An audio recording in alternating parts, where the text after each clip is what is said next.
শুধু পানি দিয়ে নরম তুলতুলে কুলচা বানালাম, ইস্ট আর ডিম ছাড়াই সহজ রেসিপি।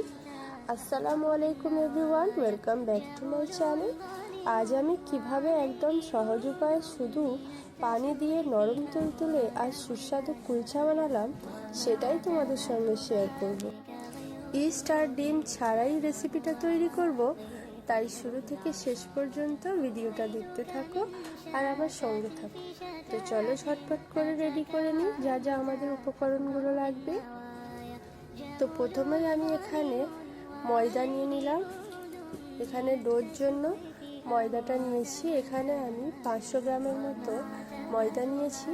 তারপর এর মধ্যে দিয়ে দিচ্ছি 1 টেবিল চামচের মতো চিনি, অল্প মতো নুন, এখানে দিয়ে দিচ্ছি বেকিং সোডা, তারপর দিয়ে দিচ্ছি 1 চামচের মতো বেকিং পাউডার, আর তারপর যেটা দিচ্ছি এটা এখানে দিচ্ছি দই। তো আমি এখানে হাফ কাপের মতো দই দিয়ে দিলাম। আর দইটা ভালো করে ফেটিয়ে নিতে হবে, তারপর ভালো করে মিক্স করে নেব। তো তারপর আমি ভালো করে মিক্স করে নেব। যখন আমার দরকার লাগবে আমি এখানে পানি দিয়ে ডোটা যে আছে রেডি করে নেব। তো আমি ভালো করে আগে মিক্স করে নেব আর তারপর দেখব যে আমার পানি লাগে কি না, কারণ আমি এখানে দই দিয়েছি, তার জন্য আমি এটাকে ভালো করে মিশিয়ে তারপর এর মধ্যে আমি উষ্ণ গরম পানি অ্যাড করব। তো এখানে আমি একদম উষ্ণ গরম পানি অ্যাড করে দিলাম আর একটু পানি দিয়ে আমি এটাকে একটা ভালো করে সফট ডো বানিয়ে নেব। তো দেখো আমার এখানে ডোটা একদম রেডি হয়ে গেছে, দেখতেই পাচ্ছ। তো এইরকমভাবে আমাদের যে ডোটা হবে ঠিক এইভাবে আমাদেরকে ডোটা দরকার লাগবে।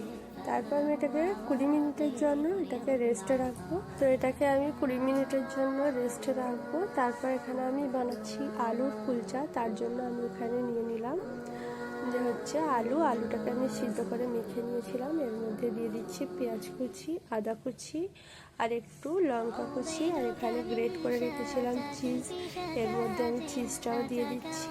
তারপর এর মধ্যে মশলা অ্যাড করব। তো মশলার জন্য আমি এখানে নিয়েছি রেড চিলি পাউডার হাফ চামচ, আর জিরা পাউডার হাফ চামচ, গরম মশলা হাফ চামচ, আর একটু স্বাদ মতো লবণ দিয়ে ভালো করে এটাকে মেখে নিতে হবে। তো আমি সবগুলোকে দিয়ে দিলাম। তারপর এর মধ্যে দিয়ে দিচ্ছি নুনটা দেওয়া হয়নি, তাই নুনটা দিয়ে দিলাম। আর সবগুলোকে নিয়ে ভালো করে মেখে নেব। মেখে এটাকে সাইডে রেখে দিচ্ছি। তো রেখে দেওয়ার পর যেটা আমি ডোটা বানিয়ে রেখেছিলাম সেটার দিকে চলে যাব। তো ডোটা আমি দেখো একদম সফট হয়ে গেছে আমার ডোটা। তো যখন দেখবো আমার ডোটা রেডি হয়ে গেছে আমি এইভাবে ছোট ছোট লেচি কেটে নিয়েছি, দেখতেই পাচ্ছ। তো এমনভাবে লেচিটা কাটতে হবে যাতে আমার আলুর পুরটা এর মধ্যে একদম ভালোভাবে ঢুকে যেতে পারে।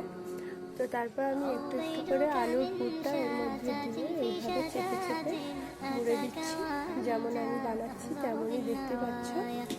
তো তারপর এগুলোকে সবগুলোকে রেডি করে নেব। তো আমি এভাবে সবগুলো একদম রেডি করে নিলাম আর তারপর আমি চলে যাব এটাকে আমি বেলে নেব। তো বেলার জন্য আমি এখানে যেমন রুটি বেলতে হয় সেরকমই বেলবো। তো বেশি পাতলা করলেও চলবে না, বেশি মোটা করলেও চলবে না। তো আমি এইখানে একটা লেচি নিয়েছি আর এর মধ্যে আমি একটু ময়দা ডাস্ট করে তারপর এটাকে আমি রুটির মতন বেলে নিচ্ছি। তো তোমরা এরকম করে বেলে নেবে। আর এই আমি যে বেলেছি একদম পাতলা করিনি, একদম মোটাও করিনি, একদম মিডিয়াম রেখেছিলাম। আর তারপর এর মধ্যে একটু পানি অ্যাপ্লাই করে দেব। আর তারপর অ্যাপ্লাই করার পর আমি এর মধ্যে দিয়ে দিচ্ছি একটু ধনেপাতা কুচি আর একটু সাদা তিল। তোমাদের কাছে যদি কালো জিরে থাকে সেটাও দিতে পারো, আর তোমরা এটাকে স্কিপও করতে পারো, এটা তোমাদের পছন্দ। তো আমি এখানে দিয়ে দিলাম একটু ধনেপাতা কুচি আর একটু তিল, যাতে দেখতে খুব সুন্দর লাগে তার জন্য। তো তারপর আমি চলে যাব এটাকে বেক করার জন্য। তো বেকটা আমি কীভাবে করব সেটা তোমাদের সঙ্গে শেয়ার করব। তো চলো, বেক করার জন্য আমি এখানে একটা তাওয়া নিয়েছি। তাওয়াটা প্রথমে আমি একটু গরম করে নিয়েছিলাম। তারপর এর মধ্যে আমি দিয়ে দেবো একটু পানি। তো পানিটা একটু গরম হলে আমি আর একটু পানি এর মধ্যে দিয়ে দেবো, যাতে আমার রুটিটা এর মধ্যে ভালোভাবে সেট হয়ে যায়। তো আমি এর মধ্যে আর একটু পানি দিয়ে দিচ্ছি। তো এবার আমি এর মধ্যে রুটিটা বসিয়ে দিচ্ছি। তো এরপর আমি এটাকে ভালো করে চারিদিক দিয়ে যে পানিটা আছে এর মধ্যে দিয়ে দেবো, আর তারপর এটাকে আমি ঢাকনা ঢেকে 10 মিনিটের জন্য বেক করব।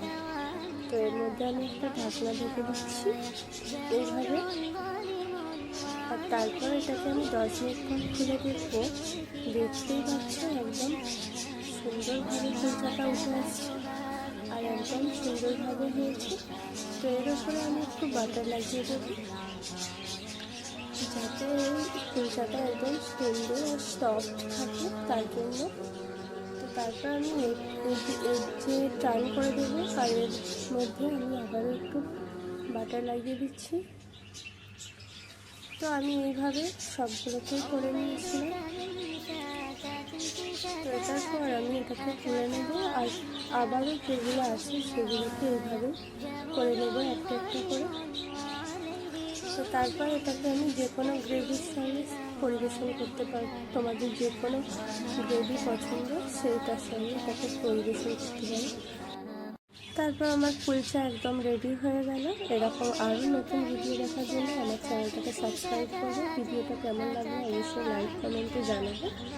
আর ফিরবো আবারও নতুন ভিডিওর সঙ্গে। ততক্ষণের জন্য ভালো থেকো, সুস্থ থেকো, আমার ভিডিও দেখতে থাকো। আল্লাহ হাফিজ।